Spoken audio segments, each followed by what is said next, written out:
వంకాయ వడలు తయారు చేయడానికి కావాల్సిన ఐటమ్స్ ఏంటో ఇప్పుడు చూద్దాం. వంకాయ వడలు తయారు చేయడానికి కావాల్సిన పదార్థాలు: వంకాయలు 5, నానబెట్టిన శనగపప్పు 1 కప్పు, తరిగిన ఉల్లిపాయ 1, పచ్చిమిరపకాయలు 4, కార్న్ఫ్లోర్ 2 టేబుల్ స్పూన్లు, జీలకర్ర 1/2 టీ స్పూన్, అల్లం వెల్లుల్లి పేస్ట్ 1 టీ స్పూన్, కొత్తిమీర కొద్దిగా, కరివేపాకు 2 రెమ్మలు, ఉప్పు తగినంత, నూనె డీప్ ఫ్రైకి సరిపడా. ఈ శనగపప్పు నానబెట్టి మిక్సీ పట్టుకోవాలి. దాంట్లో సాల్ట్ వేసుకొని మిక్సీ పట్టుకున్నాం కదా. ఇప్పుడు వంకాయ ముక్కల్ని కోసుకొని ఇలా పెట్టుకున్నాం కదా, చిన్న చిన్న ముక్కలుగా కట్ చేసుకున్నాం. కొంచెం 2-3 స్పూన్స్ ఆయిల్ వేసి వంకాయ ముక్కల్ని లైట్ గా వేయించుకోవాలా?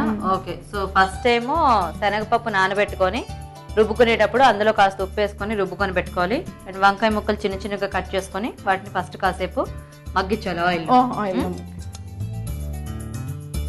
పాన్ బాగా హీట్ అయింది, చక్కగా కొంచెం ఆయిల్ వేద్దాం.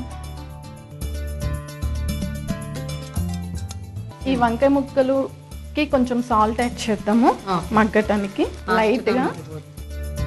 ఈ వంకాయ ముక్కలు మగ్గే లోపల మనం ఈ పిండిలో అల్లం, పచ్చిమిర్చి, కొత్తిమీర అన్ని కలిపేసుకుందాం. పచ్చిమిర్చి, కొంచెం కొత్తిమీర, జీలకర్ర, ఉల్లిపాయ, కొంచెం వడలు క్రిస్పీగా రావడానికి కార్న్ఫ్లోర్ కలుపు. ఓకే, అన్ని కలిపేసారా? కలిపేసా. ఈ లోపల మనం పాన్లో ఆయిల్ పోసి వేడి చేద్దామా? ఇది కొంచెం మగ్గిందో లేదో చూద్దాం. కొంచెం మగ్గాలి కదా. ఓకే, ఈ మగ్గే లోపల పాన్లో ఆయిల్ పోసుకొని వేడి చేద్దాం.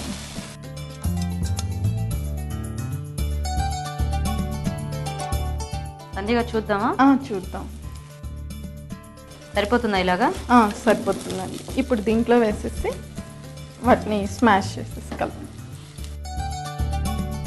ఇప్పుడు వంకాయ వడలా చేసేసి వేసేసుకున్నాం. కలిసిపోయిందా వంకాయ? కలిసిపోయిందండి. అయిపోయినట్టేనా సంధ్య గారు? అయిపోయింది, తీసేద్దామండి. ఓకే ఓకే, ఇదిగోండి హాట్గా వంకాయ వడలు రెడీ. చూసారు కదండి, వేడివేడిగా వంకాయ వడలు రెడీ.